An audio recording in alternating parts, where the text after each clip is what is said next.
Sesi yang ketiga ini saya akan membawakan satu tema, yaitu tugas dan panggilan guru sekolah minggu. Tugas panggilan guru sekolah minggu. Oke, bisa lihat screen saya? Bisa. Oke, bisa saya lanjut ya. Guru sekolah minggu adalah pahlawan. Dalam Mazmur 127 ayat 4 dikatakan seperti anak-anak panah di tangan pahlawan, demikianlah anak-anak pada masa muda. Jadi kalau anak-anak itu adalah anak panah, maka kita ini sebagai pembina anak, pendidik anak, termasuk orang tua juga, adalah pahlawan. Ya, karena saya bicara dalam kapasitas sebagai guru sekolah minggu, maka kita ini guru-guru sekolah minggu adalah pahlawan.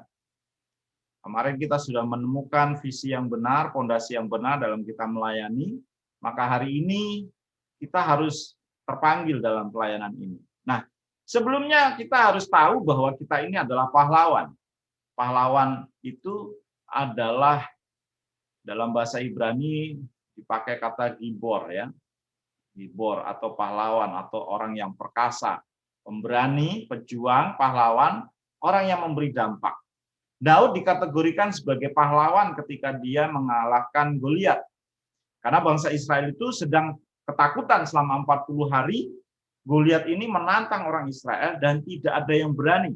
Termasuk rajanya, Raja Saul itu dipilih karena dia memiliki perawakan yang tinggi di atas rata-rata bangsa Israel pada masa itu. Jadi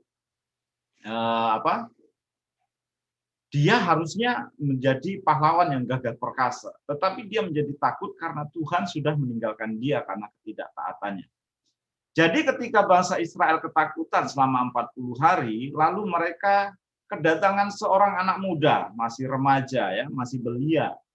Lalu dia melawan Goliat dan mengalahkan Goliat. Seketika ketika Goliat berhasil dikalahkan, seluruh pasukan Israel bangkit semangatnya dan maju berperang sehingga orang Filistin bisa dikalahkan pada waktu itu. Daud memberi dampak ketika semua ketakutan, dia memberi dampak. Orang-orang menjadi semangat lagi, bangkit lagi gitu ya.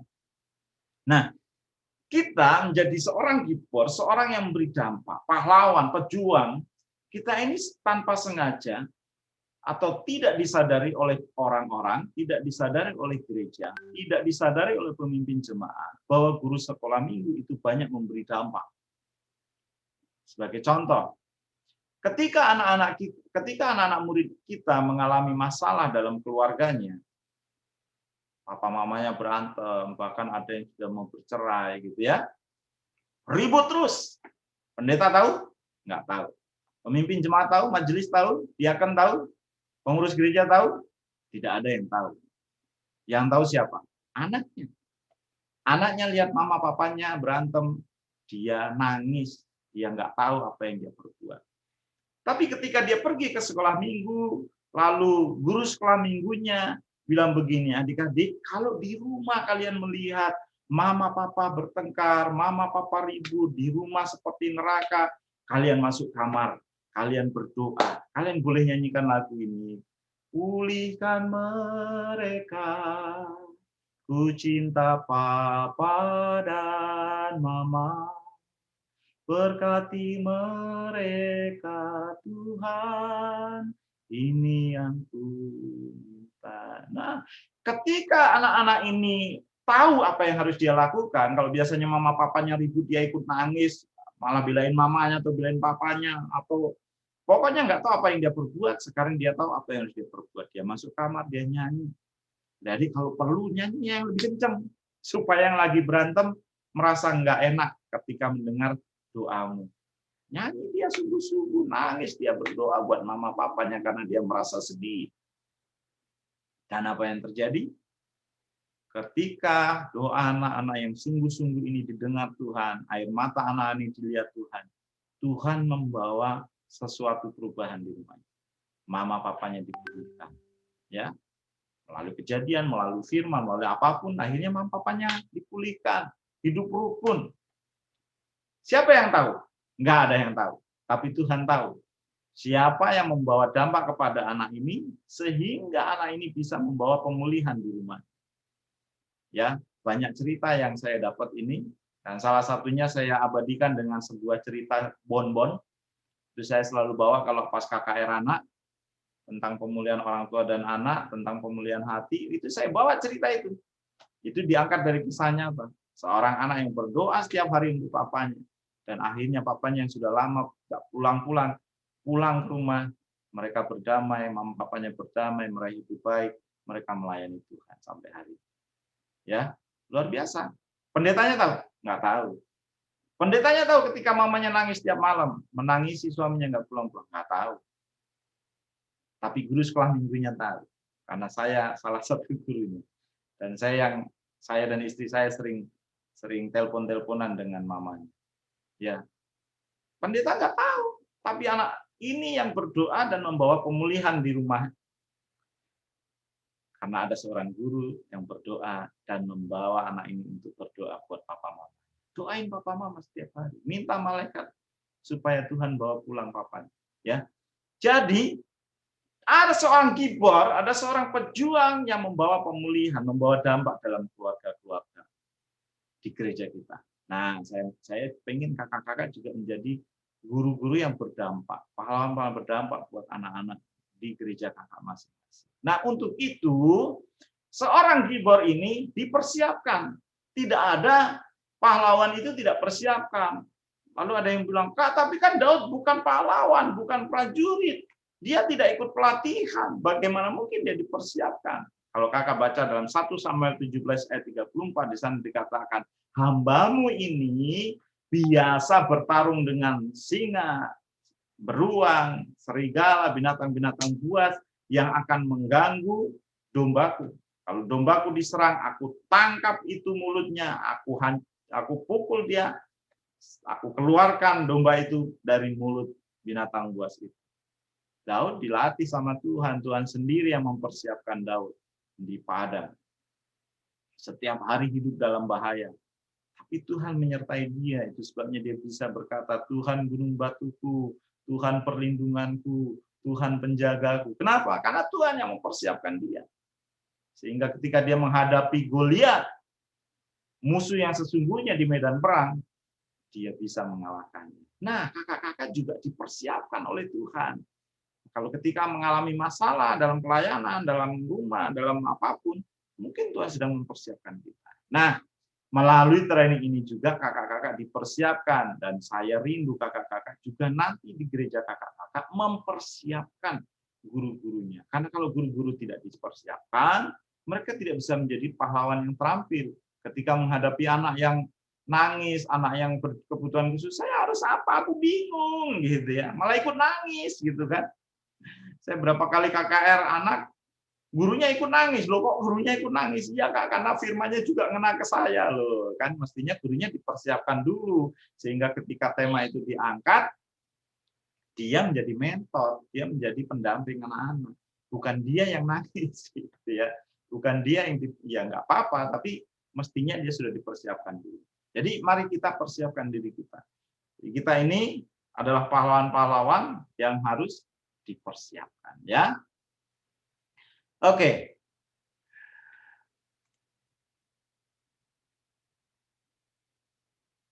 Ini persiapan Daud ya. Saya singgung sedikit tadi sudah ya. Daud itu pendek ya, lebih pendek daripada Goliat. Dan dari segi banyak hal Daud ini tidak memiliki kekuatan yang lebih, tapi bersama Tuhan yang sudah melatih dia berhasil mengalahkan Goliat. Pelayan anak harus dipersiapkan, guru-guru sekolah minggu harus dipersiapkan melalui training ya. Saya merasa sedih kalau ada gereja yang tidak pernah training guru-gurunya, tidak pernah seminar guru-gurunya, nggak pernah di-refresh gitu ya. Jangan, kalau bisa setahun sekali minimal. Kalau kami malah setahun itu bisa 3 kali, rekrutmen setahun 3 kali. Karena guru-guru juga butuh diperlengkapi terus, sekalipun yang sudah senior-senior ya. Jangan yang senior menganggap dirinya hebat. Begitu ada yang bawain lebih junior, wah yang senior, dia mah waktu sekolah minggu saya ngajar. Jangan begitu. Siapa tahu ilmunya yang junior lebih hebat dari kita. Ya nggak masalah, kita harus dengarkan. Selalu ya, saya itu selalu kalau pergi ke seminar, saya seperti gelas kosong, supaya saya bisa diisi sesuatu yang baru. Kalau saya datang ke seminar dengan gelas yang penuh, saya nggak dapat apa-apa. Jadi kalau saya ikut training, seminar, saya kosongkan gelas saya, supaya saya bisa diisi sesuatu yang baru. Apa saya masih suka ikut training? Masih, saya suka ikut training. Supaya saya juga tetap bisa mendapatkan sesuatu yang baru.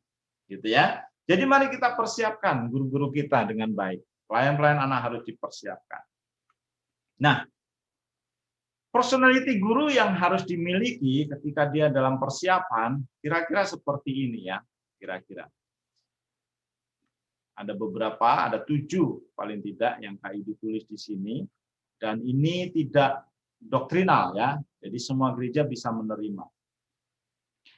Jadi ketika dia harus menjadi guru sekolah minggu, paling tidak dia harus percaya Tuhan Yesus. Di mana dia menceritakan tentang Yesus Juru Selamat, sementara dia sendiri belum percaya sama Tuhan. Dia seperti pipa air, pipa yang bersih menyalurkan air firman Tuhan kepada anak-anak. Ya, jadi pipanya jangan kotor, pipanya harus bersih. Kita sudah harus disucikan, kita sudah menjadi milik Tuhan. Kita percaya Tuhan, percaya Yesus. Ya, seperti ini kita sudah diselamatkan. Ya, ini pelajaran keselamatan di gereja kakak-kakak pasti sudah diajarkan. Yang kedua, yang pertama percaya Tuhan Yesus, yang kedua mestinya sudah dipulihkan dari apa? Nah, kalau di gereja kakak ada bidang konseling, ini mestinya sudah ada dulu sebelum gurunya jadi guru. Kenapa? Begini. Ada guru-guru yang saya temukan, mereka gambar dirinya belum pulih.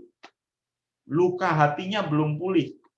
Lalu dia melayani anak-anak yang memiliki gambar diri yang rusak dan luka hati juga sama orang tuanya. Lalu mereka ketemu, apa yang terjadi? Gurunya tidak membawa pemulihan. Ketika anak ini, Pak, Kak, tahu nggak? Papa itu suka pukul. Oh, sama. Papanya kakak juga suka mukul. Wah, jadi saling curhat malahan gitu ya. Mestinya dia bisa menjadi mentor, menjadi konselor buat anak ini. Karena dia sudah pulih. Kakak dulu juga begitu. Tapi kakak sudah dipulihkan. Nah, kamu juga bisa mengalami pemulihan. Ya, ini saya nggak bahas banyak hal, tapi kalau ada luka-luka yang belum dipulihkan, pulihkan dulu, gitu ya. Kenapa? Karena kalau tidak, nanti yang tadi itu kita nggak bisa membawa pemulihan. Kita nggak bisa bawa anak kenal Yesus kalau kita belum kenal Yesus.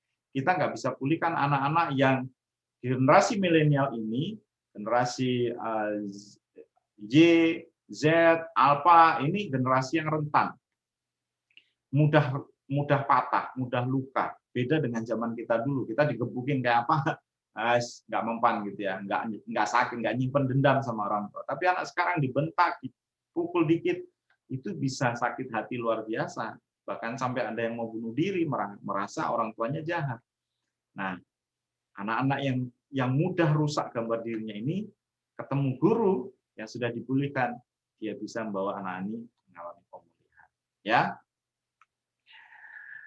Yang ketiga, guru sekolah minggu itu harus punya pengetahuan Alkitab yang baik. Nggak harus sekolah Alkitab ya, nggak harus sekolah Alkitab. Kalau bisa sekolah Alkitab kayak kakak-kakak di STT Makedonia ini, wah hebat. Tapi kalau enggak, yang penting kakak rajin baca Alkitab setiap hari. Itu kakak-kakak pasti pintar. Ya, pasti pintar. Di sekolah Alkitab juga kalau nggak belajar sungguh-sungguh juga nggak dapat apa-apa. Nggak baca Alkitab, nggak menyelidiki Alkitab sungguh-sungguh nggak dapat apa-apa. Tapi kakak-kakak di rumah bisa.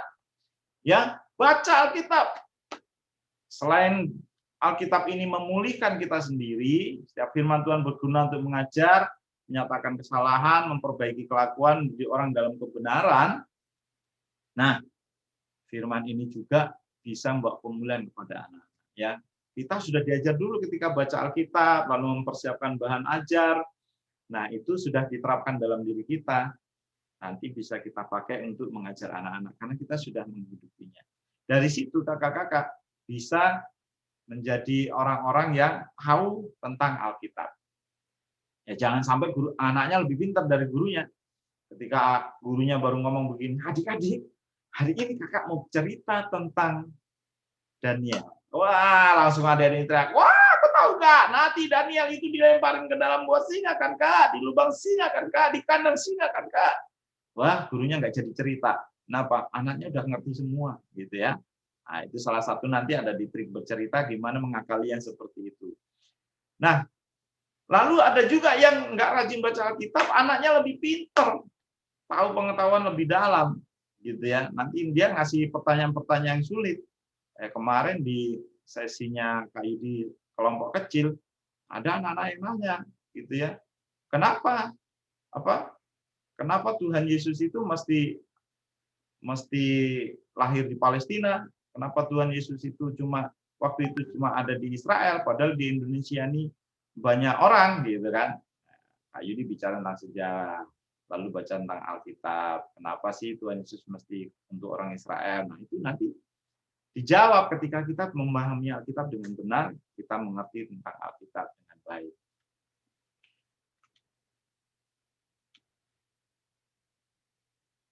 Ya, ini tadi saya singgung sedikit tentang bagaimana seringkali kita menjadi guru hanya mewarisi guru-guru kita dulu. Contoh ya, contoh. Saya seringkali bertanya sama guru-guru begini. Samuel waktu dia kecil tidur di Bait Allah, Tuhan memanggil dia. Berapa kali Tuhan memanggil Samuel? 99% menjawab 3 kali. Ya enggak? 3 kali kan? Kenapa? Karena dulu gurunya ngajari begitu. Kenapa dulu gurunya ngajari begitu? Karena gurunya dulu juga ngajarin begitu. Kenapa nggak buka Alkitab lalu menyelidiki sendiri? Dan ternyata itu salah. Samuel dipanggil Tuhan 3 kali tidak menjawab, yang keempat dia baru menjawab. Jadi Samuel itu dipanggil Tuhan 4 kali. Jadi jangan salah ya. Sekarang berubah. Kenapa kok jadi 4 kali? Karena saya baca sendiri, gitu kan? 3 kali dia tidak menjawab, yang keempat dia baru menjawab. Makanya saya ada lagi begini, Samuel, Samuel, apa Bapak panggil saya? Samuel, Samuel, apa Bapak panggil saya? Samuel, Samuel, apa Bapak panggil saya?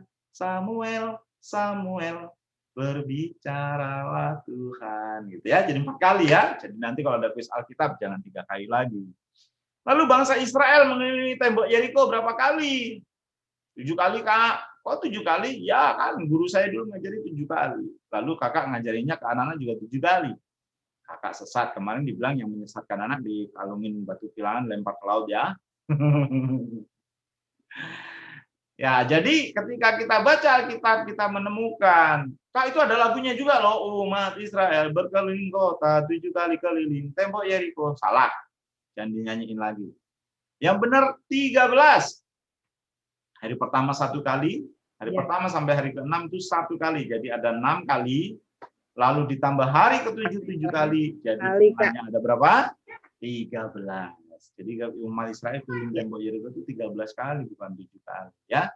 Kenapa bisa tahu? Karena kita baca Alkitab. Makanya Alkitabnya dibaca. Jangan, apalagi cerita-cerita yang sudah populer. Wah, sudah hafal saya.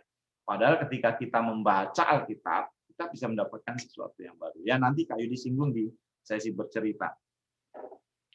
Oke, selanjutnya memiliki apa lagi? Dedikasi atau pengabdian kepada apa? Kepada Tuhan yang pasti ya. Kita mengabdi kepada Tuhan karena Tuhan sudah menebus kita, memilih kita menjadi orang yang diselamatkan. Kita punya dedikasi sama Tuhan. Yang kedua punya dedikasi sama apa? Sama gereja tempat kakak berada. Ya. Dedikasi itu membuat kita mengabdi sungguh-sungguh gitu ya sama Tuhan, sama gereja tempat kita mengabdi.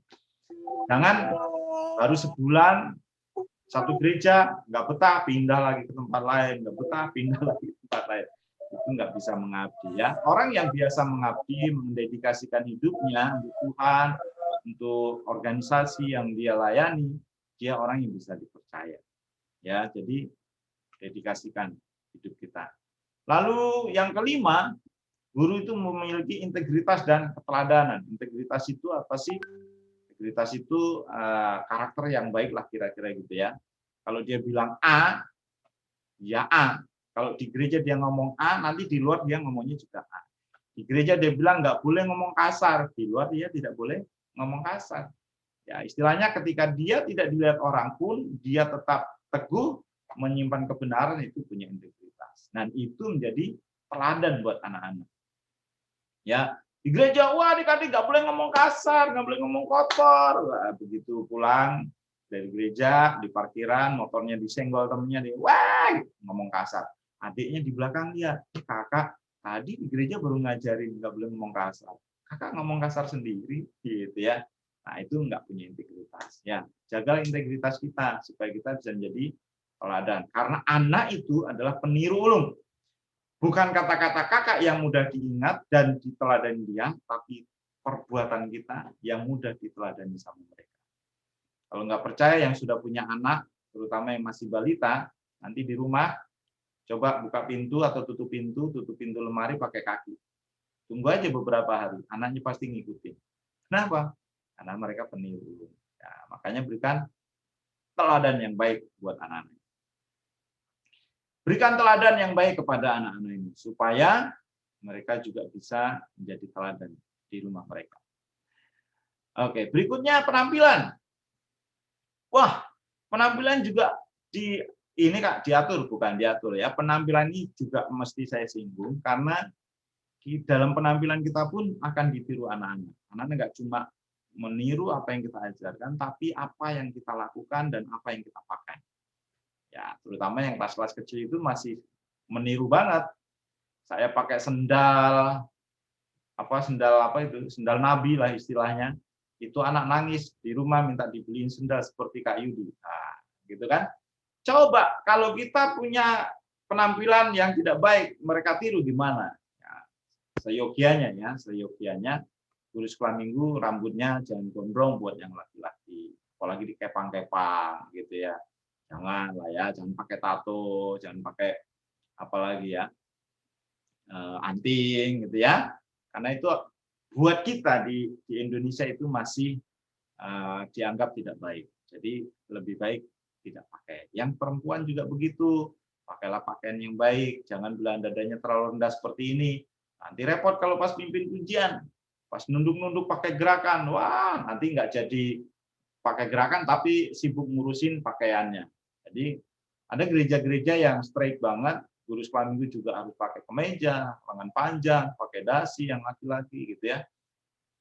Silahkan, itu tergantung kesepakatan bersama di gereja masing-masing. Kalau saya yang penting sopan, tidak mengganggu aktivitas ketika mengajar, gitu ya, nggak masalah. Ya, jadi termasuk dalam hal apa? Kebersihan, gosok gigi, ya jangan yang malas gosok gigi harus gosok gigi, yang bau mulut makan permen dulu supaya nggak bau mulut. Terus apalagi bau badan, pakailah deodoran gitu ya, supaya kita nggak bau badan. Jangan nanti kita, ayo adik-adik angkat tangannya, wah angkat tangannya anaknya pingsan semua, wah pingsan semua rebah. Kenapa? Hadirat Allah luar biasa. Bukan, kakaknya bau ketek gitu ya. Jadi ini juga harus diperhatikan. Oke, ini hal-hal praktis sebenarnya menjadi karakter guru sekolah minggu, dan ini bisa dijadikan apa ya, syarat-syarat kalau mereka menjadi guru sekolah minggu. Tergantung nanti gerejanya, ada yang nambahin mesti dibaptis selam, mesti dibaptis ini, mesti sidim, mesti apalah gitu ya. Itu tergantung gereja masing-masing. Tapi ini yang non doktrinal saya sampaikan di sini. Lalu yang berikutnya itu terpanggil dalam pelayanan anak. Oke, sebelum masuk ke sini, Kak Yudi pengen bagi satu video. Terpanggil dalam pelayanan anak, ini personality guru atau syarat guru sekolah minggu, terpanggil dalam pelayanan anak. Terpanggil dalam pelayanan itu gimana, Kak? Kita lihat dulu ya. Ini adalah contoh orang yang terpanggil dalam pelayanannya, namanya David Livingstone. Dia terpanggil untuk bangsa Afrika waktu itu. Lalu dia meninggalkan negaranya dan pergi ke Afrika bersama istrinya. dan beberapa tim misionaris waktu itu, tapi dia sangat terbeban. Dia masuk ke hutan-hutan, dia menyampaikan firman, mengabarkan Injil, lalu istrinya meninggal juga. Dia tetap kuat dan dia terus melayani tanpa berhenti. Ini orang yang terpanggil, ya. Sehingga di akhir hidupnya dicatat 2 juta orang Afrika dimenangkan bagi Kristus dan sepertiga Afrika menjadi negara Kristen pada masa itu, ya. Jadi ini orang yang terpanggil itu berdampak luar biasa. Berdampak luar biasa, menghasilkan karya yang luar biasa. Sekalipun dia mengalami tantangan, mengalami hal yang menyakitkan gitu ya. Berhadapan dengan dukun-dukun Afrika pada masa itu bukan hal yang mudah. Lalu benua Afrika pada waktu itu dia dianggap sebagai benua yang mematikan, penyakit-penyakit yang mematikan, salah satunya malaria, itu mengancam hidupnya, tapi karena dia terpanggil ya sungguh. Ada satu kisah yang lain, namanya David Flood kalau nggak salah namanya ya, beda namanya David, tapi dia juga pergi ke Afrika. Cuma mungkin pada waktu itu tren orang dari Eropa pergi ke Afrika untuk missionary, lalu dia pergi ke sana dan ketika istrinya meninggal, ketika melahirkan, istrinya meninggal, dia marah sama Tuhan dan dia benci sama Tuhan, dia nggak mau nyebut nama Tuhan sejak itu. Lalu dia pergi ke negaranya lagi, membangun sebuah usaha dan dia punya peraturan di perusahaannya tidak boleh menyebut nama Tuhan. Siapa yang menyebut nama Tuhan langsung dipecat. Untung pada akhir hidupnya anak yang ditinggalkan di Afrika itu hidup dan mencari papanya, dan bapaknya dikasih tahu bahwa satu anak yang suka ngantar telur yang dia kabarkan Injil itu ternyata sudah menjadi penginjil besar. Ya, untunglah di akhir hidupnya sebelum mati dia kembali kepada Tuhan. Ya, kenapa? Karena beda panggilannya. Nah, kita pun demikian. Kalau kita terpanggil dalam pelayanan anak, maka kita akan mengalami dorongan yang kuat. Kakak-kakak kenal ini Robert Raikes. Dia ini bapak guru sekolah minggu harus kenal ini. Kalau nggak kenal ya mesti kenal, mesti dibaca nanti ya. Ini adalah bapak sekolah minggu. Dia mengawali sebuah sekolah minggu. Pada masa itu ketika di Eropa sedang ada revolusi industri, di mana pabrik-pabrik berdiri dan anak-anak menjadi buruh-buruh. Mereka bekerja dari Senin sampai Sabtu, mereka nggak ada libur, liburnya hari Minggu. Dan ketika libur hari Minggu, anak-anak ini karena dapat bayaran, mereka minum-minum, mereka berjudi, melakukan hal yang nggak baik. Lalu Robert ini, dia ini bukan pendeta, dia ini wartawan. Melihat hal itu hatinya tergerak. Lalu dia kumpulkan anak-anak ini, pekerja pabrik ini, lalu dia ajak mereka baca, menulis, karena mereka rata-rata buta huruf gitu ya, baca, menulis, dan diajari juga firman Tuhan, diajak nyanyi. Makanya waktu itu disebut dengan sekolah hari Minggu atau Sunday School. Nah, pelayanan nggak berhenti sampai di situ, dia pergi ke berbagai tempat, masuk ke gang-gang, naik kuda untuk menjangkau anak-anak ini, dan sejak itulah dikenal dengan sekolah minggu. Masuklah ke gereja-gereja, disebut dengan sekolah minggu. Sampai ke Indonesia dan kita mengenal sekolah minggu. Ini orang yang punya panggilan. Dia tidak berhenti sampai akhir hidupnya untuk melayani. Nah, temukan panggilan kita. Apa tandanya kalau saya terpanggil dalam pelayanan anak? Seorang yang mau melayani,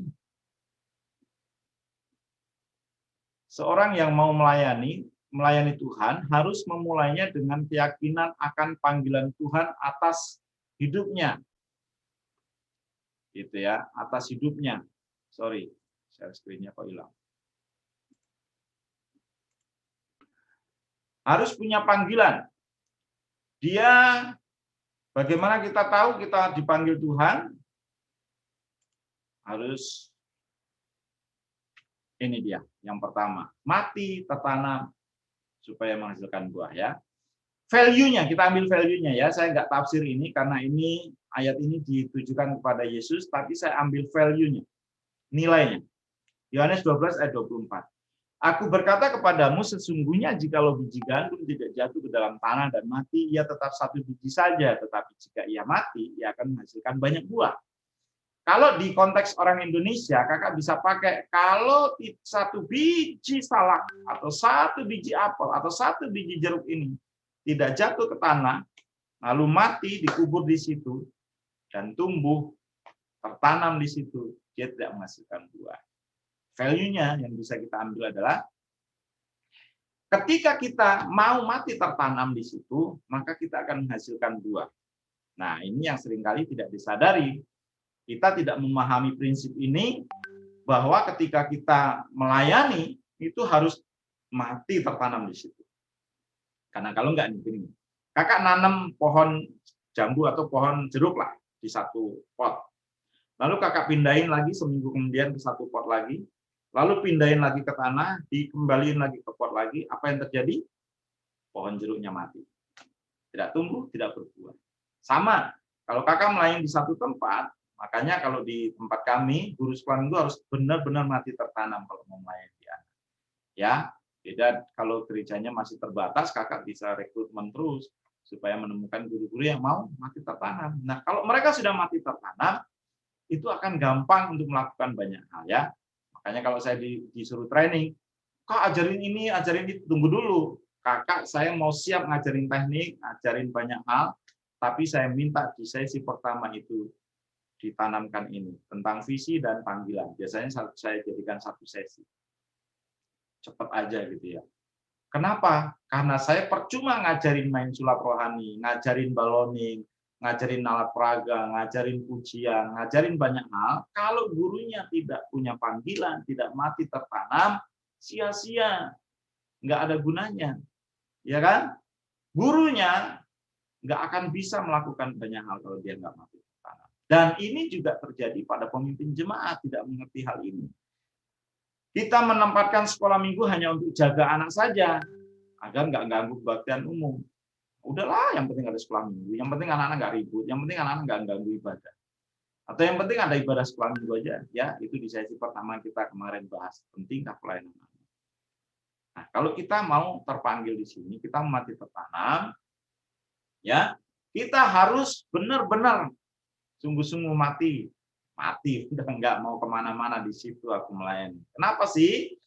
Demikian juga kita tidak akan berbuah dalam pelayanan kita sebagai guru sekolah minggu ketika kita tidak tertanam dalam pelayanan ini. Ya minimal pengurus intinya harus mati tertanam di situ. Seorang guru sekolah minggu tidak mungkin dapat menciptakan ide kreatif, kepedulian mengembangkan pelayanan anak jika hatinya dan hidupnya tidak mati dan tertanam dalam pelayanan anak. Kakak-kakak, saya sudah 31 melayani anak-anak. Dan saya sudah mati tertanam di sini. Kenapa? Karena kadang-kadang mimpi pun tentang anak. Kalau sudah mau Natal, yang ada di otak apa, mau bikin apa anak-anak ini. Wah, udah tiap malam mikirin, sampai download sesuatu, ya di otaknya ini dikasih sesuatu sama Tuhan, gitu, ide-ide. Kenapa? Karena saya memang mau di sini. Ada yang manggil saya untuk jadi gembala, jadi pendeta, di gerejanya, ada gereja yang sudah mapan, tinggal saya masuk saja jadi gembala di situ. Enak kok, sebenarnya enak. Tapi saya nggak terpanggil di situ. Nanti malah rusak itu gereja. Jadi saya begini, lagu-lagu ketika main gitar tiba-tiba tercipta lagu sekolah minggu gitu ya. Ketika melihat anak-anak yang nyanyinya lagunya itu terus, saya merasa kasihan. Lalu saya ambil gitar, saya coba nyanyi lagu. Waktu itu saya belum bisa nyiptain lagu. Saya masih sekolah teologi ya, masih S1 waktu itu. Tapi di tempat saya melayani, anak-anaknya nyanyi cuma kingkong badannya besar, happy ya hari ini. Nah, itu aja diputar-putar terus. Saya bilang itu lagu dari zaman saya sekolah minggu sampai sekarang masih dinyanyiin terus. Bukan nggak boleh, tapi ya variasi gitu loh, jangan monoton. Lalu saya bikin lagu iseng-iseng gitu ya. Wah, lagu ini bisa buat game dulu lah paling nggak, karena saya belum lihai menciptakan lagu.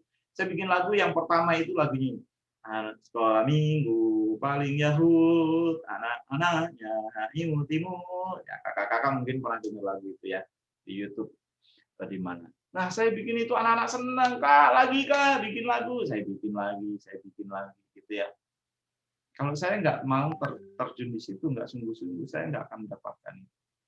Ya, kalau di HP aja lagunya nggak ada lagu sekolah minggu sama sekali, wah masih bisa dipertanyakan nih sungguh-sungguh nggak kita. Gitu ya. Tontonannya nggak pernah nonton sama sekali hal yang membangun untuk pelayanan. Nah itu belum tertanam. Kalau saya buka YouTube, saya nyari ide kreatif apa, aktivitasnya apa, siapa tahu ada lagu baru lagi, gitu kan. Nah, saling belajar teknik-teknik yang baru, gitu. Nah, kenapa? Karena kalau sudah mati tertanam, pasti dia akan menghidupinya. Dan ketika dia menghidupinya, dia tumbuh subur, dia menghasilkan buah, gitu ya. Nah, jika tidak tertanam dan mati, maka akan busuk dan bau. Biasanya guru-guru sekolah minggu, pelayan-pelayan anak yang tidak mau tertanam, biasanya dia hanya akan menghasilkan bau busuk. Bau busuk gimana? Seminggu datang, 3 bulan nggak datang, setahun nggak datang, pas mau Natal dia baru datang. Aku dong dilibatin, wah nggak dilibatin marah, ya. Dikasih jadwal nggak datang, nggak dikasih jadwal marah. Oh, saya udah nggak dianggap guru sekolah minggu, gitu ya, marah. Nah itu yang saya bilang, kalau tidak mau tertanam, dia akan bau busuk, ya. Wow, hilang lagi layarnya. Nah, makanya kita harus mati tertanam supaya kita nggak bau busuk ya kakak-kakak ya. Wah, ini kok kayaknya berat banget ini ya syaratnya. Nggak berat. Karena Tuhan mencari yang sungguh-sungguh terpanggil di sini untuk jadi partnernya Tuhan. Ya, maka marilah kita mati tertanam. Nanti minimal ini ketua sekolah minggunya atau tim intinya mati tertanam, dia akan nularin yang lain. Kalau sudah mati tertanam itu ketua sekolah minggunya itu akan gampang. Mau buat apa aja, semua siap membantu. Gitu ya. Semua siap membantu. Yang kedua, kalau kita terpanggil dalam pelayanan ini, maka kita mau bekerja lebih. Atau sering disebut dengan go the extra mile. Berjalan lebih. Ya, istilah ini muncul ketika itu pada zaman Romawi, sudah menjadi hal yang wajar atau hukum tidak tertulis ketika prajurit Romawi itu yang bawaannya seperti ini banyak banget ya, peralatan dapur, peralatan perang, ini yang bagian logistik itu ya, makanan, bahan makanan, tempat tidur, matras buat tidur dan sebagainya. Itu ketika dia lelah dan dia lihat ada orang di situ yang lewat, dia tarik lalu bawain. Dan itu sudah menjadi hukum tidak tertulis ketika ada prajurit memaksa seorang sipil membawa peralatannya, maka dia harus berjalan 1 mil. Ya, Tuhan Yesus berkata, dan siapapun yang memaksa engkau berjalan sejauh 1 mil, berjalanlah bersama dia sejauh 2 mil. Jadi Tuhan itu selalu memberikan standar di atas rata-rata. Kalau orang pukul pipi kananmu, kasih pipi kirimu. Kalau orang mata ganti mata, aku berkata, kasihilah musuhmu, berdoalah untuk mereka yang menganiaya kamu. Loh, standarnya Tuhan itu di atas rata-rata. Jadi ketika kita melayani memakai value ini, maka kita juga harus lakukan di atas rata-rata. Ya, going extra mile, 1 mile itu 1 kilo, ya 1,5 kilo lebih lah. Nah, kalau dia harus jalan 2 kilo, berarti 3 kiloan, 3 kilo lebih dia harus jalan. Bawa barang-barang yang berat. Tapi itulah yang dikatakan Tuhan Yesus. Mil pertama itu mengacu pada kewajiban, mil kedua itu pada kasih. Karena standarnya Tuhan itu kasih ya. Extra mile adalah melakukan suatu kegiatan lebih dari apa yang menjadi tanggung jawab saya. Tanggung jawab saya cuma cerita. Ya saya datang pas cerita aja. Nah, itu enggak extra mile. Saya pernah mentoring satu gereja. Jadi saya tanya, mereka waktu saya sharing di awal gitu ya, sebelum saya mentoring, saya tanya apa kesulitannya. Wah, kurang guru. Lalu saya bilang, ada komunitas guru nggak? Ada. Pernah ngumpul nggak? Jarang. Coba besok dikumpulkan. Lalu dikumpulkan dan ternyata gurunya ada 40-an. Wah, gurunya banyak. Oh iya Kak, tapi kalau pas ngajar yang datang cuma 1, 2. Loh, kenapa begitu? Ya kan nggak tugas mereka nggak datang Kak. Oh Itu namanya cuma tugas, bukan pelayanan. Kalau kamu melayani anak, kamu mengasihi anak-anak, tugas enggak tugas kamu datang. Ya, itu value dan budaya ini kami tanamkan di sekolah minggu kami. Guru-guru yang enggak tugas pun harus datang. Bantu guru yang tugas, jagain anak, ya, ngerapiin tempat. Nah, jadi saling membantu, gitu ya. Kenapa? Diajari untuk ramah. Ini enggak mudah, tapi saya percaya kakak-kakak bisa melakukan ini. Apalagi kalau kakak menjadi pemimpin di gereja, jadi ketua guru sekolah minggu, kakak pasti bisa melakukan. Sulit, ya, tapi nanti dengan membangun hubungan di bagian akhir nanti saya sebutkan, maka kakak akan bisa melakukannya. Dulu kami membangun budaya juga nggak mudah. Perlu kaki babi, perlu rica-rica babi, perlu babi kecap ya untuk ngumpul supaya mereka mau datang. Tapi lama-lama nggak ada makanan pun sekarang datang. Malah kalau sudah lama nggak datang, mereka kangen pengen datang. Ini sudah lama gitu ya, nggak ketemuan, nggak ngumpul-ngumpul. Wah, kapan ini COVID ini berlalu kita bisa ngumpul-ngumpul? Kenapa? Mereka rindu melayani dengan teman-temannya ya. Jadi extra mile itu melakukan lebih dari yang sekedar ditugaskan. Ya, kita belajar dari Ribka. Ribka ini waktu itu kedatangan Eliezer. Eliezer ini pengen mencarikan menantu buat Abraham atau istri buat Ishak. Dia bawa barang-barang banyak. Pasti nggak cuma satu onta dia bawa, karena dia pasti bawa pengawal juga, bawa beberapa teman, beberapa onta, dan pemberian-pemberian untuk calon istri tuannya.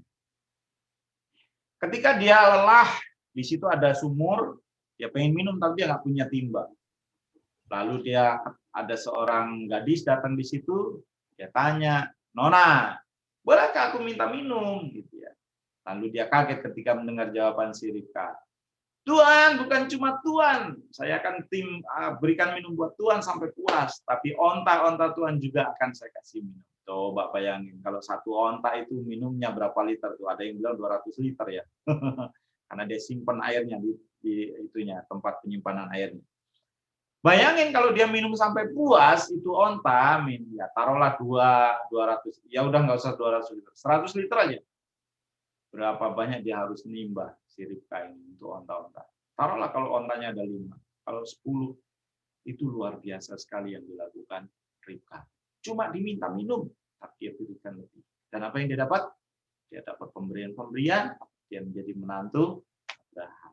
Nah, teman-teman, ketika kita mau melakukan lebih di atas rata-rata, kita menjadi orang-orang yang extraordinary.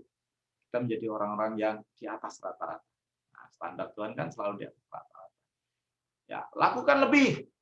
Kalau cuma sekedar datang nggak datang terlambat, itu satu keharusan, tapi menjadi guru yang memberikan waktunya, memikirkan sekolah minggu lebih dari sekedar tidak terlambat saja, maka kita sudah menjadi orang-orang yang extra mind, gitu ya. Mikirin besok Natal, besok kan udah mau Paskah nih, bikin apa gitu ya. Bikin apa, saya udah mikirin Paskah online, bikin apa ya. Panggung boneka, ceritanya apa ya, saya sudah mikirin. Dan saya mau buat untuk saya pakai untuk acara sekolah minggu. Pikirin sampai mimpi pun ke mimpi-mimpi sekolah minggu. Nah, itu pasti tanda-tanda sudah mulai mati tertanam. Tapi kalau mimpinya dikejar-kejar setan, wah, mesti bergumul lebih lagi. Tuhan berikan aku panggilan yang sungguh-sungguh untuk pelayanan. Ya, mari kita mati tertanam, kita going extra mile. Ketika mil pertama mengacu kepada kewajiban, tugas saja. Mil kedua itu mengacu kepada kasih. Nggak tugas pun kakak-kakak datang bantu teman-temannya. Dan anak-anak itu akan lebih mudah, dengerin ya. Anak-anak itu akan lebih mudah dekat dengan guru-guru yang selalu hadir. Ya, kehadirannya dirasakan. Coba kalau anak itu di kelas saya umpamanya, kelas saya kayak gini seminggu datang, sebulan nggak datang, kira-kira anak bisa dekat dengan saya? Nggak mungkin. Tapi kalau setiap minggu saya datang, ngobrol mereka, main sama mereka, ya cerita, nyanyi sama mereka akan dekat. Ada apa-apa lari Kak Yudi cerita gitu ya. Nah, ketika mil pertama mengacu pada kewajiban, mil kedua itu mengacu pada kasih. Nah, Kemarin standar atau dasar melayani itu yang kuat itu adalah kasih. Nah, kalau kita sudah memiliki kasih, nah ini akan mudah dilakukan ya. Orang-orang yang berjalan hingga mil kedua adalah orang yang mau melakukan lebih dari sekedar kewajiban dan meneruskannya dengan melakukan atas dasar kasih. Nah, siapkah kita melakukannya? Harus siap ya. Ini contoh-contoh kegiatan yang kami buat. Jadi gini, saya cerita dikit ya. Dulu ketika saya membantu pelayanan di sini, ini istrinya ketua sekolah minggu kami yang jadi bajak laut ini. Waktu itu murid sekolah minggu kami nggak banyak. Lalu kami membuat perombakan dan memang pahit ya yang harus dilakukan. Karena ada yang berkata perubahan itu nggak enak di awalnya, berantakan di tengah-tengahnya, tapi hasilnya akan luar biasa. Jadi jangan takut untuk membuat perubahan, karena kalau kita nggak berubah itu kita akan mati ya, kita akan tertinggal, kita akan kalah. Jadi kami membuat perombakan, bikin training selama 3 bulan, dan guru yang mau mengajar, ayo kita komitmen. Kenapa? Karena akan mudah untuk mengajak guru-guru yang komitmen untuk melakukan banyak hal. Jadi komitmen, dan ternyata ada beberapa guru yang mundur karena dia nggak berani komitmen. Ya nggak masalah. Saya selalu bilang ini pelayanan Tuhan, punya Tuhan, Tuhan pasti punya cara untuk mendatangkan guru-guru yang mau komitmen. Dan Tuhan datangkan juga guru-guru yang mau komitmen. Setelah gurunya diperbaiki, ya dilatih dengan baik, ya, yang tadi itu dasar-dasar value yang tadi diajari, baru kita rombak model ibadahnya, cara ibadahnya. Kalau biasanya ibadahnya cuma nyanyi, pujian, kesaksian, kolektor, lalu dengar cerita, pulang, selesai, nggak ada apa-apa. Dapat apa anak-anak? Pulang, ditanya, lupa. Lalu kita mulai memikirkan, kita bikin apa? Nah, waktu itu kita mulai bikin pesta. Jadi setiap akhir bulan kami bikin pesta. Ini pesta pertama yang kami lakukan, pesta donat. Jadi di sini ada donat-donat besar dari ini ban renang ini yang kita taruh-taruh di sini. Lalu dari kain flanel juga ada. Lalu ceritanya tentang Donat Man, lagunya Hidup Tanpa Yesus seperti donat gitu ya. Pokoknya konsepnya pestanya donat. Pulang sekolah minggu semua dapat donat. Singkat cerita, ketika kami mengawali perubahan ini, murid sekolah minggu kami nggak nyampe 400 ya. Tapi setahun kemudian sudah 600 dan sekarang sudah 1000 lebih gitu ya. Karena Tuhan. Ya, benar karena Tuhan. Tapi ada partner-partner Tuhan yang mau mati tertanam, mau komitmen, mau going extra mile yang menghasilkan pelayanan itu menghasilkan buah. Buah itu nggak cuma anak-anaknya karakternya jadi baik karena pengajarannya juga dirubah, yang mudah ditangkap gitu ya. Pelayanan nggak pelayanan satu orang monolog, tapi pelayanan tim seperti ini. Jadi kalau cerita itu biasanya ada beberapa guru di depan supaya anak nggak bosan gitu kan. Acara-acara yang seperti ini, nah itu membuat anak-anak semangat. Coba kita lihat ya. Ini karena sebagian besar sekolah minggu kami ini anak-anak Tionghoa, jadi pas Imlek supaya mereka nggak kabur, nggak ke gereja gitu ya, kita bikin acara di gereja. Pesta angpao gitu ya. Pesta angpao ceritanya apa? Ini ceritanya kayak Kung Fu Panda gitu ya. Saya juga yang buat naskahnya. Lalu ada lagi pesta badut. Nah, guru-guru kami itu pokoknya punya semboyan muka tebal, hati suci. Nah, jadi biar udah oma-opa, mereka pakai baju badut begini nggak masalah. Ya ada oma-oma dan 60 tahunan dia masih pakai baju badut. Anak-anak yang diajar kelas kecil lagi, wah anak-anak senang banget gitu ya. Muka tebal, hati suci. Kayak beginilah guru-guru kami kalau sedang beraksi. Nah, ini Men in Black waktu itu ceritanya. Apa kacamata ajaib tema-temanya. Lalu apalagi ya ini pesta superhero pas Natal. Dan masih banyak ya, saya nggak tunjukin satu. Nanti di grup di selanjutnya mungkin saya cuplikan ada beberapa acara yang lain. Nah, ini pesta koboi. Ya, ini dekor selama 2 minggu nih, dicicil karena semua kita itu nggak ada full timer. Kita kerja semua, jadi kalau Sabtu Minggu pas uang kita bisa ngumpul, lalu kita dekor gitu ya. Kumpulin sampai akhirnya jadi. pas acara seperti inilah yang terjadi. Ya, itu nggak akan terjadi kalau guru-gurunya nggak komitmen, guru-gurunya nggak mau mati tertanam, nggak akan terjadi. Ayo dong ngumpul, aduh kakak aja, ya, yang ada 4L, lu lagi, lu lagi. Nah, ini nggak mudah, mesti dibangun, ya, mesti dimulai. Ada guru-guru yang mau menjadi penggerak.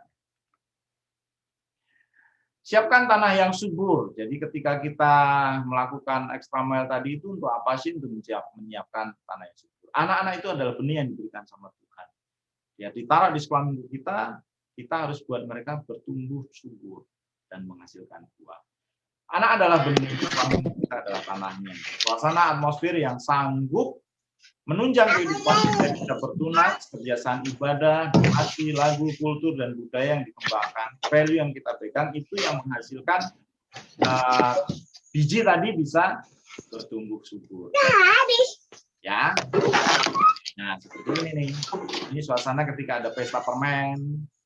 Nanti selesai acara mereka bisa pukul pinata, gitu kan? Senang. Anak-anak yang tadinya malas ke gereja, rajin ke gereja, datang ke gereja. Kenapa? Di gereja dapat kupon. Kuponnya nanti di akhir tahun bisa buat bazar, belanja gitu ya. Lalu pas akhir bulan mereka bisa ada acara-acara yang seru. Mereka akan datang. Anak-anak yang tadinya malas, sekarang justru ngajak mama. Ayo mama, pergi ke gereja, semangat. Kenapa? Ada acara hari ini gitu ya. Jadi selalu ada acara supaya semangat. Nah, saya membuat ini sudah banyak, tapi yang saya taruh di kurikulum yang saya buat itu 12 acara untuk setahun ya, 12 acara. Supaya nanti kalau butuh lagi bisa minta ke saya. Ya. Di Facebook saya ada itu seri-seri pelayanan seri-seri pengajaran yang sudah saya buat dalam bentuk PowerPoint.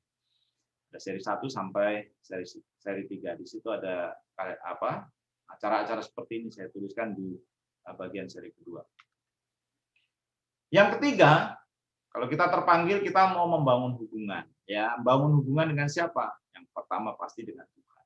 Hubungan yang baik. Kalau engkau ada dalam aku dan aku dalam kamu, maka engkau akan menghasilkan buah. Ya, apa saja yang kau mintakan diberikan.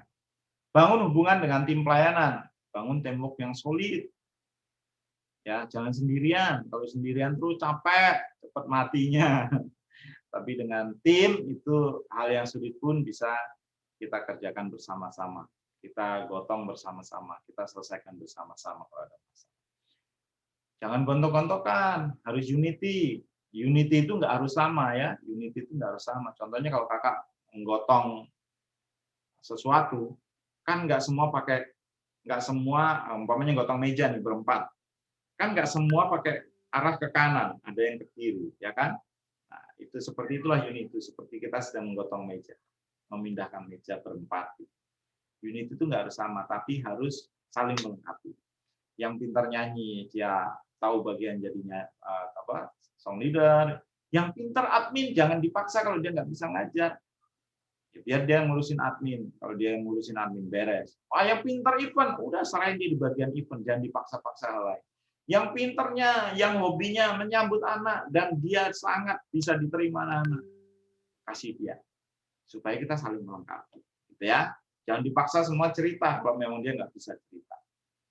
Jangan dipaksa semua mimpin pujian, kalau dia memang nggak bisa mimpin pujian. Itu gunanya teamwork. Makanya saya tadi bilang, kalau memang sebuah tim, walaupun dia nggak tugas, mestinya dia datang. Ya, karena mau melayani kok. Kita ini bukan guru sekolah, yang kalau nggak piket nggak datang, kita ini melayani.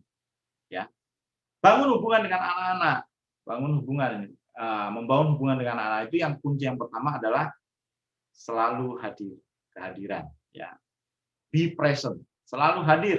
Kakak dilihat, jangan dilihat seminggu ini, 3 bulan kemudian nggak kelihatan lagi. Mereka akan sulit. Kakak maksa-maksa dia nurut kakak, tidak akan bisa. Tapi kalau kakak dekat dengan mereka, selalu hadir, apalagi ketika dia ada masalah, kakak hadir. Seperti dalam doa anak sekolah minggu tadi, dia akan curhat apapun yang dia alami. Dia akan dengerin apa yang kakak katakan. Kenapa? Karena kakak sudah diterima sama dia. Kalau sudah diterima, itu apapun yang kita ajarkan, dia akan menerima dan dia akan melakukan. Ya, makanya bangun hubungan dengan anak. Bila mungkin bangun hubungan juga dengan orang tua, supaya orang tua tahu perkembangan anak. Nah, bila memungkinkan sebenarnya tiap gereja itu mestinya bikin kayak parent meeting gitu ya, minimal setahun sekali. Supaya apa? Anaknya dididik, orang tuanya juga harus dididik. Jadi ada parenting gitu ya. Kalau nggak memungkinkan ya bikin aja parent meeting. Orang tuanya dikumpulin, diundang gitu ya, bikin acara, lalu dipresentasikan nih loh, sekolah minggu kami seperti ini, acara-acaranya seperti ini. Mereka, wah ternyata banyak acara ya, wah keren. Dananya dari mana? Dananya nyari sendiri. Wah nanti saya mau bantu dananya. Nah itu bisa saja terjadi kalau kakak-kakak gunakan yang kemarin saya suruh itu, evaluasi itu, presentasikan. Apa yang sudah kakak lakukan, presentasikan. Bila perlu bikin sosial medianya, supaya apa orang tua bisa lihat apa yang kita lakukan. Bahkan gembala atau pemimpin jemaat belum tentu tahu apa yang kita lakukan. Makanya di sosial media itu tahu. Di-tag lah sama gembalanya, sama pemimpin gerejanya, sama majelisnya, di-tag, sama orang tua di-tag. Suruh mereka jadi follower, suruh mereka jadikan kita teman, supaya mereka tahu apa yang kita lakukan. Jadi dulu kami juga begitu. Kalau saya rajin gitu ya, saya upload di Facebook apa yang kita lakukan. Nah, ketika suatu kali kita dipanggil sama gembala, ditanya apa aja yang sudah kalian lakukan. Nah, kita tunjukin foto-fotonya. Wah, ternyata kalian sudah lakukan ini. Wah lucu gitu ya. Dia lihat apa yang sudah kita lakukan, kelakuan kita guru-guru ini udah kayak orang gila gitu kan. Dia ketawa. Oh, ternyata kalian sudah lakukan banyak hal. Nah, itu penting gitu ya. Dan dari situ orang tua melihat kesungguhan guru-gurunya, percaya deh, yang kesulitan dana pasti akan mendapatkan dana-dana baru dari Tuhan. Kenapa? Karena kakak sudah lakukan lebih. Itu bagian Tuhan nanti menggerakkan orang tuanya, gitu ya. Jadi presentasikan, bila perlu bikin malam apresiasi anak, orang tua diundang. Nah, di situ dibikin parenting sebentar supaya orang tua tahu mendidik anak dengan baik. Jangan di gereja dididik dengan baik, di rumah dirusak lagi, Minggu dibenerin lagi, Senin sampai Sabtu dirusak lagi di rumah. Itu perlu ada parenting ya. Nah, ini juga bagaimana kita bisa membangun hubungan dengan orang tua. Kalau ini dilakukan sinerginya akan baik sekali, pelayanan kita akan terasa ringan, nggak akan berat ya. Ini tim yang solid, jadi kalau ada acara-acara selalu seperti inilah berantakannya dan kesibukannya ya. Besok saya tunjukin yang lebih banyak lagi. Kita bisa sharing-sharingkan di sini. Silakan kakak-kakak, Tuhan memberkati. Semoga bermanfaat apa yang disampaikan hari ini ya. Membawa visi baru, membawa semangat baru, membawa pengetahuan yang baru. Kak Yudi, aku Silakan, boleh bertanya? Kak Kristanti.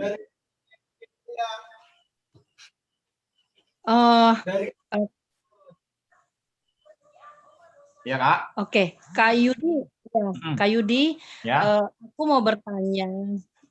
Gini Kak Yudi, kan dalam pelayanan suaraku bergema nggak ya Kak? Enggak. Oh ya, di dalam pelayanan kita sekolah minggu ada saya punya partner yang kita bilang guru senior gitulah. Guru senior, mereka memang rajin, guru senior. Jadi sudah berumur gitu, kira-kira udah 60 tahun, Pak Yudi. Nah, karena mereka sudah berumur, jadi gaya mereka mengajar kurang diterima oleh anak-anak. Tetapi mereka seperti yang Kak Yudi tadi bilang, suka kapan aku ngajar gitu. Karena kan mungkin fasenya sudah berbeda ya, zamannya partner kita ini dengan anak sekarang. Jadi maksud aku bagaimana caranya untuk memotivasi guru senior ini, karena dari gereja kami dibilang ya udah diminimalkan mereka untuk mengajar. Tapi yang seperti tadi Kak Yudi bilang, mereka bertanya. Kami udah bikin jadwal 1 bulan sekali, tapi sepertinya mereka nggak terima kenapa mereka berbeda gitu. Jadi itu satu kendala dalam sekolah minggu kami, yaitu ya guru-gurunya seperti ya ada yang seperti ini Kak Yudi. Aku sih sebenarnya kata gereja udah dinonaktifkan.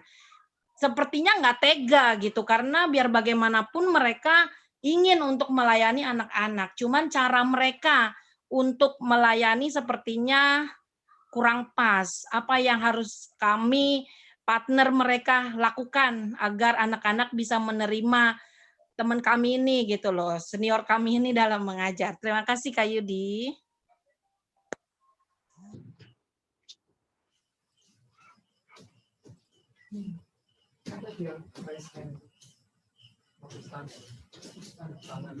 Suara Kak Yudi nggak kedengaran.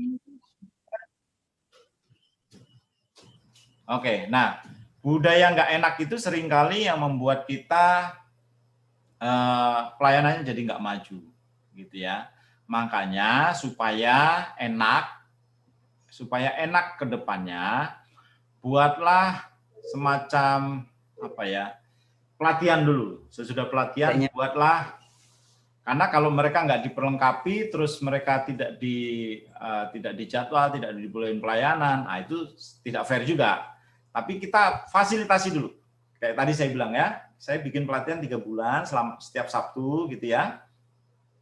Nah sesudah itu gimana? Sudah dengerin pelatihannya, sudah punya wawasan yang baru, tahu panggilannya ada di mana gitu ya. Baru kita tanya, benar masih mau pelayanan di sekolah minggu? Nah kalau yang mau pelayanan sungguh-sungguh, bikin komitmen. Nah komitmennya apa? Umpamanya mesti ada pertemuan, mesti hadir, latihan, umpamanya mesti hadir, bahas kurikulum, bahas bahan cerita, mesti hadir gitu ya. Supaya apa? Supaya tadi sekalipun dia sudah tua, ya saya tadi udah bilang ya, guru-guru kami itu ada yang umurnya 60 juga, tapi dia mau datang, dia mau belajar. Apalagi kalau saya lagi ngajar sulap rohani umpamanya. Kak, aku mau diajarin. Wah, dia deketin saya, dia mau, saya mau diajarin, Kak, diajarin pokoknya. Dia maksa pengen diajarin. Ya udah saya ajarin. Dan dia ternyata lakukan, terapkan. Malah dia beli alat-alat sendiri gitu ya. Kenapa? Karena dia pengen maju gitu ya. Bukannya marah kalau nggak dijadwal, tapi di awal sudah dikasih tahu ini loh. Kayak tadi saya bilang kriteria-kriteria kita untuk menjadi pengajar mesti begini, terpanggil enggak, siap nggak dilatih, siap nggak diperlengkapi. Nah kalau itu sudah kita kasih tahu dan mereka bilang mau dong, mau jadwalin saya, oke Inang atau Oma atau Tante datang ya pelatihan, datang ya pas ngumpul supaya Tante bisa mengajar sekalipun Tante beda generasi dengan anak-anak milenial ini. Nah, di training-training itu kan nanti diajarkan bagaimana relevant teaching banyak bagaimana mengajar secara relevan di masa ini gitu ya. Apa yang mesti dilakukan gitu ya. Nah, nanti di situ ditunjukin.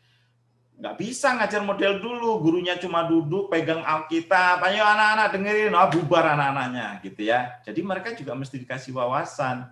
Nggak bisa lagi yang begitu Oma, nih disiapin alat peraganya. Nah mungkin ada yang bagian alat peraga, tim alat peraga, tunjukin ini ada alat peraganya, Oma bisa pakai ini, Tante bisa pakai ini, Inang bisa pakai ini gitu ya. Ibu bisa pakai ini, oh gitu ya. Nah mereka pasti kalau dari awal sudah kita kasih tahu, kita ajak ngomong tadi ya, saya bilang bangun hubungan. Biasanya yang dekat sama dia akan mudah untuk ngomong.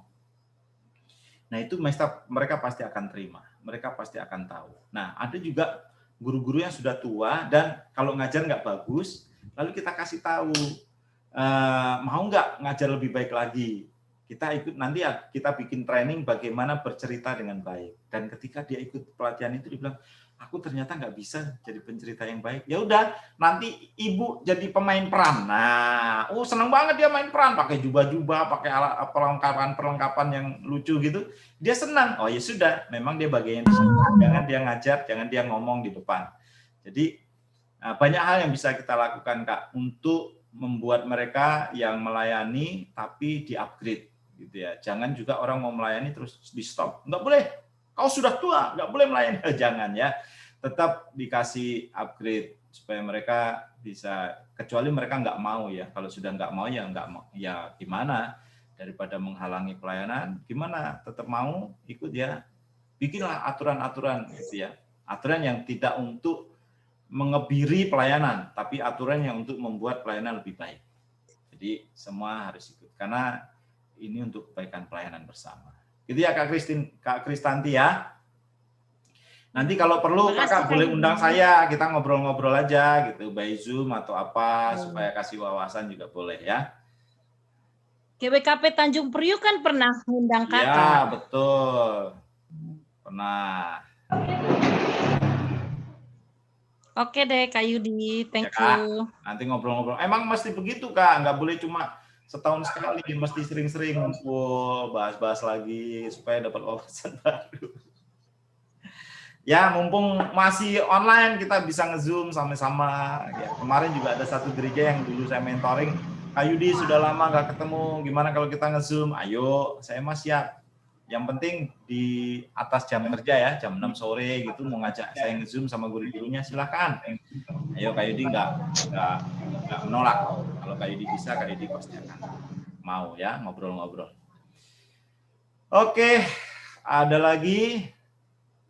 Sebentar, ada yang nanya di WA Group. Sebentar, Kak Yudi tadi kakak bilang tadi kalau dia senang menyambut anak, ya berikan dia pelayanan itu. Kalau tidak bisa pimpin pujian, ya jangan kasih, berikan sesuai dengan kemampuannya. Itu kan kalau timnya banyak anggota. Nah, sekarang bagaimana dengan mahasiswa STT? Kan mereka nanti di gereja dituntut bisa pelayanan sekolah minggu dalam semua bidang. Inilah dilema yang kami hadapi di STT. Ada solusi atau saran? Terima kasih. Oke. Ya, karena kakak-kakak ini adalah mahasiswa STT yang akan diutus ke gereja, saya pernah ngalamin juga. Saya pernah di STT Pantai Kosta yang bagaimana pelayanannya kalau dia terjun ke gereja harus bisa semuanya, mulai dari pimpin pujian, berita, khotbah, sampai ngepel juga gitu ya. Jadi bisa semuanya. Ya, mau nggak mau karena kita punya tugas, ya lakukan. Suaranya pales, ya nanti kan di gereja kita bisa adaptasi. Kalau ternyata di sana saya pales ya, gimana? Oh ya nggak apa-apa, mimpin aja. Yang penting kamu punya hati. Ya sudah kalau kembaliannya begitu. Tapi nanti dia di sana bisa training jemaat di sana, anak-anak muda di sana, di training. Makanya ada training for trainer ini, nanti kakak-kakak yang ada di STT ini punya tugas. Ketika ada di sana harus melakukan banyak hal. Oke, kakak training, kakak bikin rekrutmen. Ayo anak-anak muda, ayo orang tua yang mau terbeban di pelayanan, saya mau kasih seminar sedikit, gitu ya. Kasih tahu siapa yang terbeban. Nah, dari situ nanti terbentuk tim. Tim itu diciptakan, bukan tiba-tiba langsung ada tim. Iya. Nah, gimana kalau gerejanya kecil? Gerejanya cuma ada 10 jemaatnya, ya. Ajak beberapa aja yang memungkinkan anak-anak muda di situ, atau bahkan orang tua, mama-mama, papa-papa, pasti ada yang tergerak, gitu ya. Siapa yang mau? Saya udah nggak bisa katanya. Ya sudah, tante bisanya apa, om bisanya apa. Saya pernah melayani kok di satu gereja kecil, jemaatnya itu 20 atau 25, lalu sekolah minggunya cuma ada 5. Saya di situ, saya ajak orang tua, siapa yang mau bantu pelayanan anak? Kalau kita pendekatannya baik, ada loh yang mau, walaupun saya orang asing di situ, karena baru di situ ya. Jadi saya ajak mereka. Dan mereka mau, ada beberapa tante, ada oma juga yang mau bantu. Nah, terciptalah tim kecil gitu ya. Ada anak muda, remaja, suaramu bagus, ayo jadi pimpin pujian. Kak, aku nggak bisa, kakak ajarin, gitu. Kakak ajarin. Jadi nanti begitu di sana, jangan kerja sendiri. Kalau memungkinkan, bangun tim, walaupun gerejanya kecil, memungkinkan kok, pasti bisa. Ya, nggak harus semua dikerjain. Kalau memungkinkan, nanti di sana bangun tim. Ya, walaupun kakak mentornya di sana nanti, kakak-kakak mentor di sana. Nah, kalau itu bisa terjadi, saya yakin itu kakak akan meninggalkan bekas yang akan selalu dikenang di sana, ya, akan selalu dikenang. Wah, dulu waktu kakak itu di sini tuh nggak ada ibadah anak, tapi waktu ada kakak itu ada ibadah anak, ya. Nggak ada ibadah remaja, saya ciptakan ibadah remaja. Anak-anak pas ibadah umum ada anak-anak remaja, saya deketin pas pulang gereja, jangan pulang dulu dong, ngobrol dulu sama Kak Yudi, sini ngobrol. Sabtu besok kita jalan-jalan yuk, punya sepeda, kok nggak punya Kak? Oke, yang nggak punya sepeda nanti boncengan, yuk kita ngapain? Ini di desa ya, kita ke waduk. Wah, di tempat situ ada tempat waduk buat pengairan sawah gitu. Kita ke situ ngapain? Ya nongkrong aja, Sabtu jalan, ajak teman-teman yang punya sepeda. Itu belum bikin ibadah remaja. Lalu ngobrol yang nggak penting, ngobrol tentang dunia mereka. Lalu akhirnya nyeletuklah pas sudah terakhir, pas mau pulang, gimana kalau kita bikin ibadah remaja? Oh ya kak, boleh kak, mau kak. Nah, baru terbentuk. Nah, pas udah terbentuk, udah dekat sama remaja, sekolah minggu butuh pimpin pujian loh, kalian mau nggak bantuin kakak di sekolah minggu? Tapi aku masih takut-takut, malu-malu ya, nanti kak diajari. Gitu kak ya. Ya, solusinya mungkin seperti itu nanti ketika terjun di pelayanan. Jangan, kalau nggak mampu jangan kerjakan sendiri, nanti capek, stres. Nah, kayak saya waktu itu gitu ya. Tapi kemudian karena dukungan jemaat, kita bisa mendekati lalu membangun tim, ya akhirnya bisa menciptakan tim, menciptakan ibadah anak, ibadah remaja ya. Itu kira-kira. Kak, barangkali bisa kasih pandangan bagaimana menghadapi gembala yang tidak mengerti kebutuhan generasi, hanya mengandalkan Roh Kudus, walau sudah dikasih pandangan, tetap tidak terima. Waduh, ini bagaimana kalau ngadepin pendeta seperti ini ya? Nah, oke. Leader kita hidup di zamannya. Dia punya masa keemasan di masa itu ketika dia melayani. Dan kita hadir, lalu kita terjun di situ, kita tetap harus menghormati mereka. Kita nggak bisa lalu langsung bilang, oh nggak bisa begitu om, itu kan masanya om, masa sekarang nggak bisa begitu. Nah, tetap kita harus sebagai yang junior, tetap pendekatan dengan baik. Nah, kasihlah fakta-fakta. Atau kalau itu tidak memungkinkan, kita tunjukkan dulu prestasi. Seperti yang saya bilang kemarin ya, makanya dievaluasi itu, tunjukkan dulu apa yang sudah dikerjakan. Ini om, saya mau ngomong ya, makanya jangan ini dulu deh. Kita nggak boleh menyerang dulu dia. Ya, nggak bisa berubah dan sebagainya. Oke, nggak ngerti kebutuhan, oke, nggak apa-apa, kita jalan dulu. Emang waktu saya bikin pesta-pesta itu langsung dapat dana dari gereja, nggak ada. Ya, kita gurunya patungan. Dana yang ada kita gunakan, gurunya bikin kas setiap minggu itu ngasih 10.000, 20.000 gitu ya. Nah, itu bisa kita pakai. Nah, setelah melihat bagaimana kita berprestasi, pelayanan kita seperti apa, nah nanti kita tunjukkan, kita presentasi. Bila perlu tunjukkan tuh presentasi yang kemarin itu, yang bangkit itu, bagaimana gereja zaman dulu hilang, bagaimana masa-masa bangsa Israel dulu setelah zamannya Yosua kehilangan generasi juga, gitu ya, bagaimana gereja-gereja di Eropa habis, gitu ya, tunjukkan itu, tambah kasih wawasan. Setelah dia kasih wawasan, nanti dia akan mikir, minta Tuhan Yesus kasih pencerahan sama dia. Ya, zamannya udah berbeda, nanti lihat, oh iya ya, zamannya udah berbeda ya, udah nggak kayak saya dulu ya.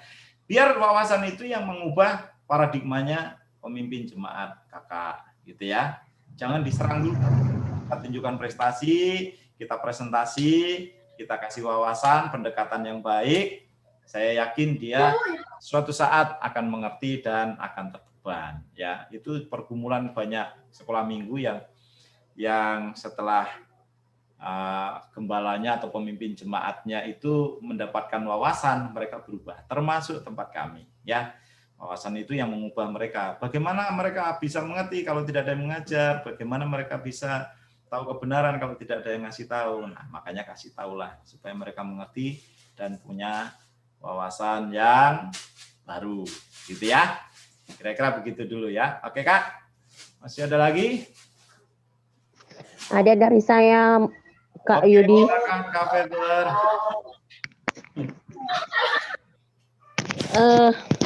Ini dari Gunung Stoli, Nias, Sumatera Utara. Iya Kak. Nah, ini juga saya melayani di sekolah minggu. Jadi saya tertarik tadi Kakak Yudi mengatakan kalau dididik anaknya, orang tua juga harus dididik. Nah, di tempat pelayanan sering saya mengalami seperti itu, orang tua tidak mau diajak dididik. Jadi saya mau nanya sama Kak Yudi, bagaimana memotivasi atau mengundang orang tua supaya bisa dididik seperti itu? Terima kasih Kak Yudi. Oke, gimana supaya bikin parenting supaya orang tuanya datang? Gampang, bikin makan-makan, pasti datang. Yang kedua, bikin door prize, pasti datang. Yang ketiga, kalau nggak ada dana, bikin acara apresiasi anak.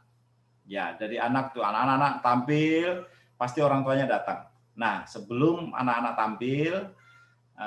tampil dulu satu sebagian, nanti ada penampilan lain, tapi sebelumnya ini ada seminar kecil, seminar mini. Nah, undanglah siapa yang bisa ngomong di situ, menyampaikan tentang mendidik anak di masa milenial ini, mendidik anak di era digital, gitu ya.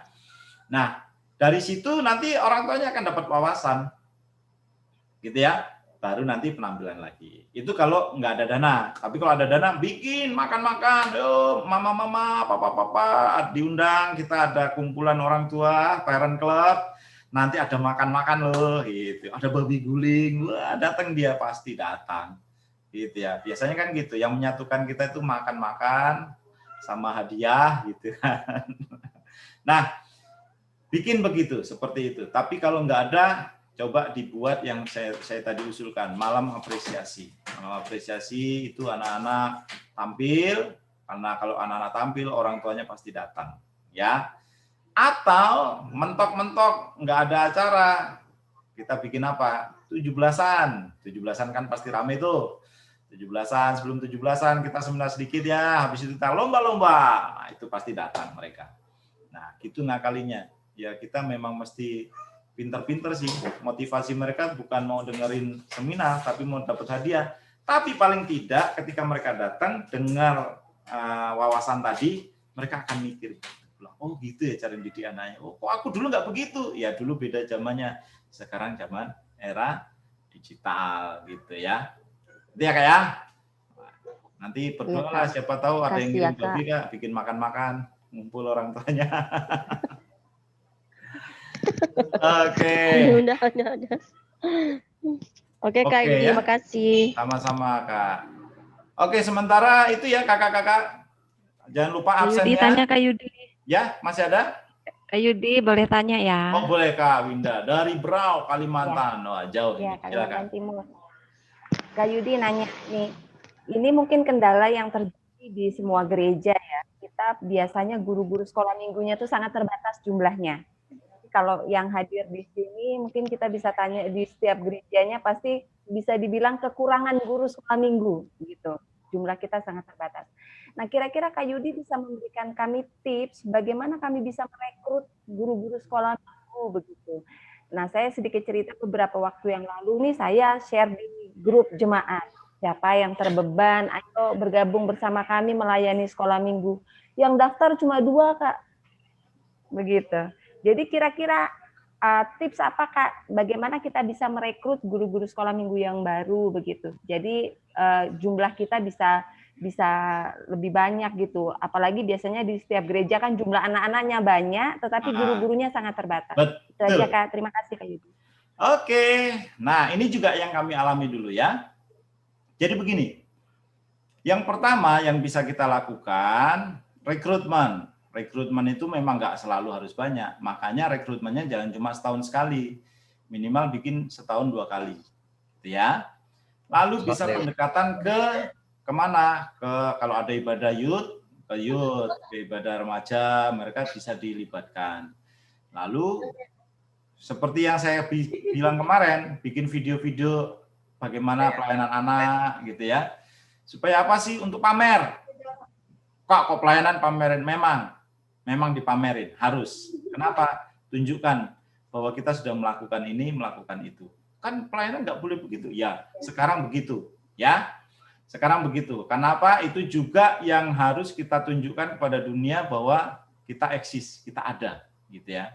Kalau kakak punya media sosial, tampilkan di media sosial setiap kegiatan kakak, di Facebook, Instagram, YouTube, tunjukkan bahwa sekolah minggu itu ada kegiatan. Nah, kegiatan-kegiatan tadi dibikin kaleidoskop atau potongan-potongan kecil, ditayangin di ibadah umum, tunjukin.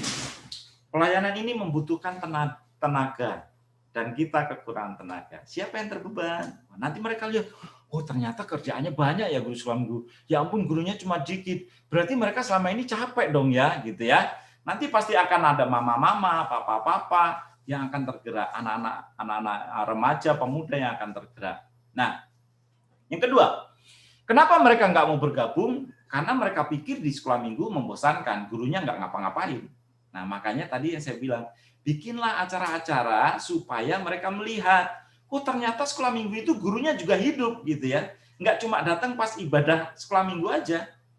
Ya, hidupnya apa? Waktu mereka ngumpul-ngumpul, makan-makan, terus jalan-jalan. Nah, mereka mungkin lihat itunya, tapi nanti pas kita dekor, kita bikin sesuatu, wah mereka ternyata keren ya, ngumpul-ngumpul ya. Nah, itu nggak bisa dibangun dalam sehari, Kak. Butuh yang tadi saya bilang, bangun hubungan dulu. Bangun hubungan dengan pemimpin jemaat, supaya pemimpin jemaat juga ketika kakak rekrutmen, itu yang ngumumin pemimpin jemaat. Karena kalau guru yang ngumumin, biasanya nggak didengerin. Tapi kalau pemimpin jemaat yang ngumumin, mereka akan dengar. Oh ya Om, nanti saya bantu Om. Ya Tante, gitu ya. Nah, bahannya kakak siapin. Kayak yang kemarin saya tunjukin ya, videonya udah kita siapin. Kita ajukan ke pemimpin jemaat yang mimpin, nanti besok pas ibadah, tolong ya nanti ditayangin, lalu diumumkan melalui lip service, ad-libs. Ngomong gembalanya atau pemimpin jemaatnya ngomong, yang tugas itu, ini video ini guru-gurunya lagi butuh guru baru, karena mereka kekurangan guru, anaknya banyak, gurunya cuma dikit, ayo siapa yang terbeban? Nah, biasanya kalau pemimpin jemaat yang ngomong didengerin ya. Nah, ketika waktu itu kita nyari guru susah, kenapa? Karena ya sekolah minggunya cuma muji, nyanyi, terus pulang, dengan cerita pulang, nggak ada kegiatan sesuatu yang menarik gitu ya. Menarik buat anak-anak, menarik juga buat gurunya. Gurunya hidup, kenapa? Karena setiap akhir bulan, sebelum akhir bulan itu dia ngumpul dekor. Dan biasanya kalau dekor itu ada makan-makan walaupun snack-snack gitu ya. Wah mereka senang, ngumpul ngobrol itu senang. Sambil gunting-gunting mereka senang gitu ya. Nah, lalu ketika mereka melihat itu, yang lain lihat itu juga, wah keren nih. Ya, tadi saya belum siapin foto-fotonya, besok saya siapin foto minggu depan ya. Besok karena besok itu mengenal anak itu sama ahlinya, sama Ibu Eci gitu ya, yang psikolog. Nah, kita tunjukin nih, lalu di Instagram kita upload lomba foto. Nah, jadi di depan itu kita siapin untuk foto, ada dekor-dekor ikan-ikan begitu, mereka foto. Wah, keren ya, guru suaminya keren, ini gimana bikinnya? Ya mesti butuh banyak orang. Dan ketika kita rekrutmen, kita tunjukinnya seperti itu. Saya mau dong, kayaknya seru nih di sekolah minggu, kayaknya seru nih gitu ya. Nah, mereka mau gitu ya. Jangan putus asa. Walaupun yang daftar cuma 2, ya kita pernah juga rekrutmen yang daftar cuma 4, nggak apa-apa. Kalau 4-4-nya nyantol semua, keren gitu ya. Ada yang daftar 25, pernah rekrutmen yang daftar 25, tapi yang nyantol cuma 10. Ya nggak apa-apa. Usaha terus, bikin rekrutmen lagi. Kok rekrutmen terus? Ya, karena kita masih kekurangan guru, gitu ya. Jadi jangan putus asa, terus rekrutmen sambil dipersiapkan acara-acara yang seru-seru tadi, gitu. Kalau nggak bisa tiap bulan, 2 bulan atau 3 bulan, tapi jangan cuma Natal sama Paskah aja. Bikinnya nanti dicoba. Kalau soal bikin itu nanti kesulitan, kakak bisa kontak saya. Nanti saya kasih ide-idenya. Karena saya udah bikin ide banyak banget yang udah kami pakai dan terbukti membuahkan hasil, anak-anaknya terus bertambah semangat ke gereja, gitu ya. Nah, cuma anak-anaknya, guru-gurunya juga jadi semangat, dekor-dekor, ngumpul-ngumpul, gitu ya. Nah, cuma guru-gurunya, emak-emaknya juga semangat. Wah, kalau lagi acara, emaknya ikut selfie-selfie di situ, ya. Mama jangan cuma selfie, ayo gabung jadi volunteer. Oh iya nanti saya bantu ya, gitu ya. Jadi bisa dilakukan banyak hal. Oke Kak Winda, terima kasih buat pertanyaannya. Baik teman-teman, karena kita sama-sama Kak, nggak terasa sudah hampir 2 jam. Nah, saya akhiri dulu sampai di sini. Kalau masih ada pertanyaan, WA grup saya tidak tutup supaya kita bisa komunikasi, nanti bisa nanya-nanya lagi, sharing lebih banyak ya. Oke? Yuk kita berdoa. Tuhan, terima kasih untuk pertemuan kami malam hari ini, biar apa yang kami dengar, apa yang kami lihat, apa yang kami pelajari boleh menambah bekal buat kami untuk melayani anak-anak lebih lagi, biar kami boleh terpanggil dalam pelayanan ini, dan kami rela untuk komitmen mati tertanam dalam pelayanan ini, sehingga kami menghasilkan buah-buah yang berkenan di hadapan Tuhan. Terima kasih Tuhan, berkati setiap kakak-kakak yang sudah hadir malam hari ini secara online ini. Engkau memberkati pekerjaan, usaha, pelayanan, bahkan studi mereka. Engkau memberkati berlimpah-limpah, dan apapun yang mereka rindukan, cita-citakan, biarlah Tuhan nyatakan sesuai dengan kehendak.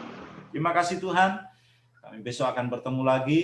Biar kami tetap semangat, untuk kami boleh menjadi trainer, menjadi guru-guru yang baik, dan bahkan kami bisa menghasilkan tim-tim yang baru di tempat gereja kami masing-masing di mana Tuhan menempatkan kami. Terima kasih Tuhan, terima kasih. Biar segala berkat yang baik turun atas kami semua ya Tuhan.